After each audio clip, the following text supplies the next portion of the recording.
Nose cut பண்ண மாதிரி ஆயிடும். அதனால அதுவே அவனுக்கு கடுப்பாயிரும். சரி இப்போதைக்கு அமைதியா இருப்போம் அப்படின்னு சொல்லிட்டு நேரா விருந்து சாப்பிட்றதுக்கு அழைச்சிட்டு போவான். உள்ள போகும்போது அலாவுதீன் வந்து ரத்தன் சிங்க்கு ஒரு வாளை வந்து ப்ரெசென்ட் பண்ணுவான். எதுக்கு இதெல்லாம் எடுத்துட்டு வரீங்க, எங்களுக்கு இந்த ப்ரெசன்டேஷன்லாம் வேணாம் அப்படின்னு சொல்லுவான். ஏன்னா நான் உங்கள்கிட்ட வந்து நிராயுதபாணியா வர்றதா தான் நான் வந்து சொல்லியிருந்தேன். அதனால இப்போ என் கையில இருக்கிறது இந்த ஒரே ஒரு ஆயுதம் தான். அதனாலதான் இதை வந்து உங்கள்கிட்ட நான் பரிசா கொடுக்குறேன், வாங்கிக்கோங்க அப்படின்னு. சரின்னு ரத்தன் சிங்கும் அந்த வாளை வாங்கிக்குவான். சரி வாங்க விருந்துக்கு நேரமாச்சு, போய் சாப்பிடலாம் அப்படின்னு சொல்லி கூட்டிட்டு போய் விருந்து எல்லாமே ரெடி பண்ணுவாங்க. 2 பேத்துக்கும் 2 தட்டு பரிமாறுவாங்க. ஆனா அலாவுதீனுக்கு அதுல வந்து சந்தேகம் இருக்கும். இதுல ஏதாவது விஷங்கீசம் வச்சுட்டாங்கன்னா என்னடா பண்றதுன்னு சொல்லிட்டு தட்டை மாத்தி மாத்தி தள்ளி தள்ளி விளையாடிட்டு இருப்பான். கடைசியா விருந்தும் சாப்பிட்டு முடிச்சோடனே உங்களுடைய வீட்டாளுகள் எல்லாத்தையுமே எனக்கு வந்து அறிமுகப்படுத்த மாட்டீங்களா அப்படின்னு சொல்லி கேட்டோன்னே எங்க வீட்டாளுங்க இவ்வளவுதான், இவங்க இவங்க இவங்க இவங்கன்னு சொல்லிட்டு ரத்தன் சிங் வந்து எல்லாத்தையும் காமிப்பான். எல்லாத்தையும் காமிச்சுட்டா ஆனா உன்னுடைய நாட்டு இளவரசி அதாவது சின்ன ராணி பத்மாவதியை மட்டும் காட்டலை அப்படின்னோடனே ரத்தன் சிங்க்கு வந்து கோவம் வந்துடும். மரியாதையா விருந்தாளியா வந்தீங்கன்னா விருந்தாளியா இரு, இந்த தேவையில்லாத வேலையெல்லாம் நீ பாத்துக்காத அப்படின்னு சொல்லி சொல்லவுமே என்ன இப்ப என்ன நான் தப்பா கேட்டுட்டேன், ராணியை பார்க்கணும்னு தானே கேட்டேன் அப்படின்னு சொன்னோன்னே இதுக்கு என்ன அர்த்தம் அப்படின்னோடனே சரின்னு ரத்தன் சிங் போயிட்டு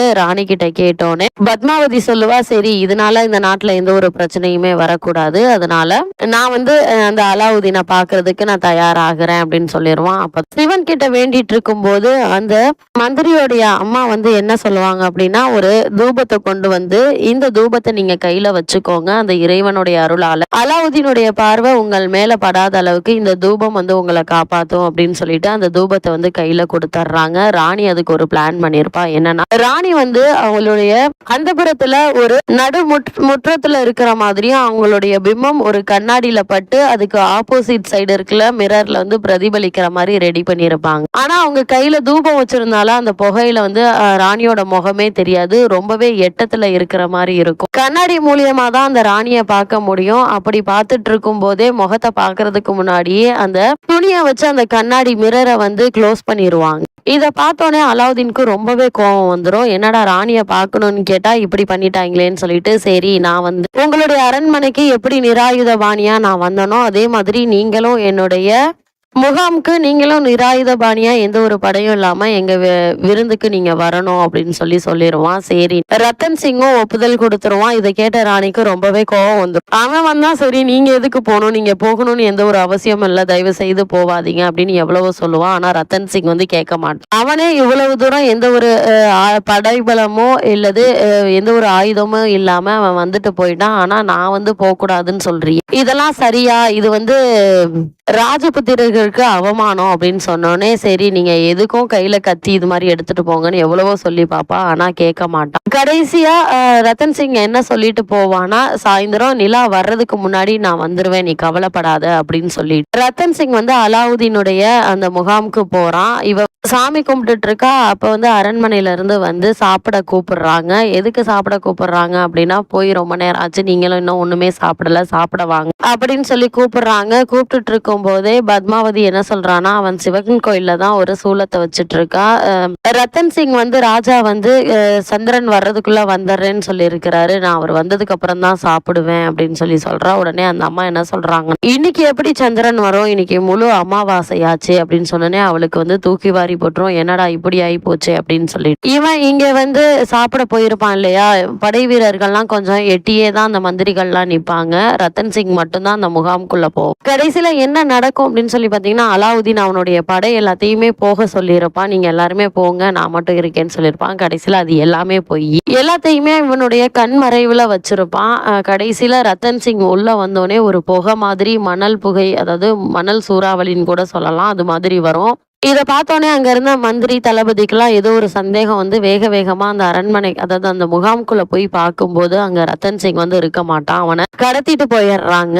இதை கடத்திட்டு போனதை பார்த்தோன்னே அங்க இருந்த மந்திரி தளபதிக்கெல்லாம் ஷாக் ஆயிடுறாங்க. அப்பதான் ஒரு ஓலை வருது. என்ன அப்படின்னா, ரத்தன் சிங்கோடைய முதல் மனைவிக்கு ஒரு ஓலை வருது. என்னன்னா, இந்த மாதிரி உங்களுடைய கணவனை வந்து நாங்க வந்து கடத்திட்டு போயிட்டோம், பத்மாவதி வந்து இங்க வந்து கூட்டிட்டு போனா நாங்க வந்து ராஜாவை அனுப்புறோம், அதனால நீங்க வந்து பத்மாவதியை அனுப்பி வைக்கணும் அப்படிங்கிற அப்படிங்கிற மாதிரி சொல்லிடுறாங்க. இதை கேட்ட பெரிய ராணி என்ன பண்றாங்க, பத்மாவதியை வந்து கூப்பிட்டதா சொல்றாங்க. இங்க வந்து பத்மாவதியும் அழுதுகிட்டு தான் இருக்கா, என்ன செய்யறதுன்னு தெரியலையேன்னு சொல்லிட்டு. நீ வந்து உன்னாலதான் இவ்வளவு பிரச்சனை, உன்னுடைய அழகாலதான் இவ்வளவு பிரச்சனை, கடைசியில என்னுடைய வீட்டுக்கார வந்து இப்படி கடத்திட்டு போயிட்டாங்க, இப்ப என்ன பண்றதுன்னு தெரியலன்னு சொல்லிட்டு அழுவா. உடனே இதுக்கு நான் என்னதான் செய்யறது அப்படின்னு சொல்லி பத்மாவதி வந்து மூத்த மனைவிட்ட கேட்டோன்னே, நீ வந்து அவங்கள போய் பார்க்கணுமா, அப்பதான் வந்துட்டு ராஜாவை வந்து அனுப்புவதா சொல்றாங்க அப்படின்னோடனே பத்மாவதி வந்து எல்லாருமே வந்து பெரிய ராணியை திட்டுறாங்க. இது எப்படி சரியாகும், இப்படி நம்மளுடைய முகத்தை வேறொரு ஆண் பாக்குறது வந்து துரோகம், அதுவும் ராணியவே நீங்க இப்படி சொல்றீங்களே, இதெல்லாம் சரியா அப்படின்னு சொல்லிட்டு திட்டுறாங்க. திட்டினோடனே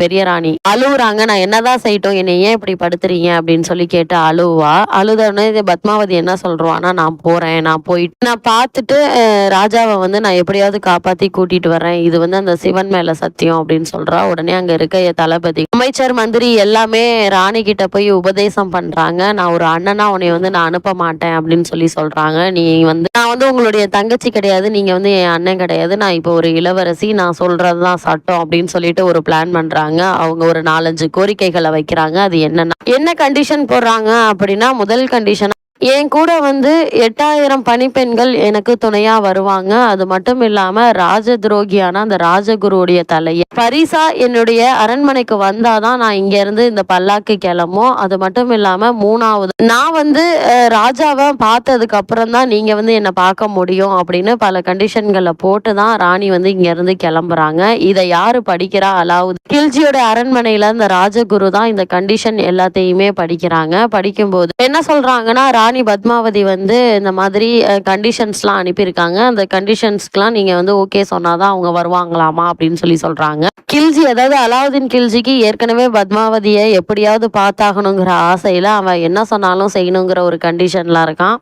ஃபர்ஸ்ட் சொல்றாங்க, கூட 8000 பணிப்பெண்கள் வர்றதுக்கு கேட்கறாங்கன்னே ஓகேன்றான். அடுத்து சிரிக்கிறான். எதுக்குடா சிரிக்கிற, என்னன்னு சொல்லுடா அப்படின்னோடனே, ராஜகுருவான என்னுடைய தலையை வெட்டி அவங்களுக்கு பரிசா கொடுத்தாதான் அவங்களுடைய பல்லாக்கு அரண்மனையில இருந்து கிளம்புமாமா அப்படின்னு சொல்லிட்டு சிரிக்கிறான். இதுக்கும் ஓகே அப்படின்றான். ஓகேன்னு சொன்னோம். இந்த ராஜகுருக்கு ஒரு மாதிரி ஆயிடுது. இது எப்படி சாத்தியம் அப்படின்னோடனே பக்கத்துல நின்றுட்டு இருந்திருப்பான் இல்லையா அந்த திருநங்கை, அவனே அவன் தலையை வெட்டி கொடுத்து விட்டுருவான். இப்போ ஒரு தட்டுல வந்து அந்த ராஜகுருவோடைய தலை தட்டுல வச்சு அரண்மனைக்கு கொண்டு போய் காமிக்கிறாங்க. அப்பதான் மேர்வாடு நாடான சித்தூர் கோட்டைக்குள்ள ராணி உட்கார்ந்த இடத்திலேயே அந்த ராஜகுருவை பழி வாங்கினது நினைச்சு அங்க இருக்கிற எல்லாரும் ரொம்பவே சந்தோஷமாகவும் வியப்பும் அடைகிறாங்க. இப்ப வந்து எல்லாரும் சித்தூர் கோட்டையில இருந்து அலாவுதீன் கில்ஜி இருக்கிற டெல்லிக்கு புறப்படுறாங்க. இங்க வந்து டெல்லிக்கு பக்கத்துல யமுனை நதி கரையில இங்க வந்து டென்ட் போட்டு தங்குறாங்க.